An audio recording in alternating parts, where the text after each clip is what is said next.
actor. Brilliant actress. She's since passed. We lived together. She was in the house above. I was in this tiny, barely maid's quarters in the bottom, one of those all-in-one fridge sink stoves, rats in the cellar, and very, very low clearance for height.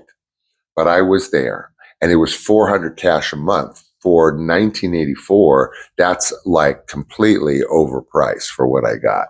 So I was there living my quiet life under doctor's orders away from mom. It was wild. I've never slept with that kind of silence. I mean, it gets dead silent in the canyon in the middle of the night. So it was a nice kind of change, you know. That came to a close because number one, I was going on a trip, believe it or not, which I've done a show or two about, to Australia and to Tahiti, Fiji, Great Barrier Reef, all down there. I traveled. So since it was a whole shebang, I decided to let go of the place. And so Gwen Wells, the actress, was, disappointed. And she and her boyfriend, Richard Perry, who's a famous music producer, gave me a gift, which was a huge blue Andy Warhol poster signed by him, the big blue Native American posters that you see, gave me as a parting gift.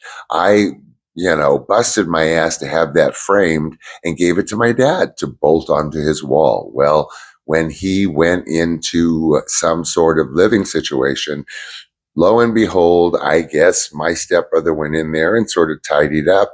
I don't know who took the Warhol, apparently, before they got there, bolted to the wall. And so if anyone knows of a big blue signed Native American Andy Warhol poster that has a very flimsy excuse for how they have it, it's mine, probably. But so that's why I had to move out. It was really under doctor's orders. He was very serious about how my mom was affecting my brain. And so I moved out. I was in that place for about a year or so, kind of felt on my own, was making a living being a commercial extra, $232 a day plus overtime, not central casting movies. That was $99 a day. Not that it matters. So I struggled along trying to gain weight, drinking raw eggs like Rocky. And then I ended up, upon returning from that trip to Australia and all those places, getting a proper place of my own where I felt completely detached, or at least I tried. But I had to pick up pieces of my mom for decades. So that is really why it happened, where it happened, my first coming out, where I landed, why I landed there, what it was like, and where I ended up and how and all that. And here I am.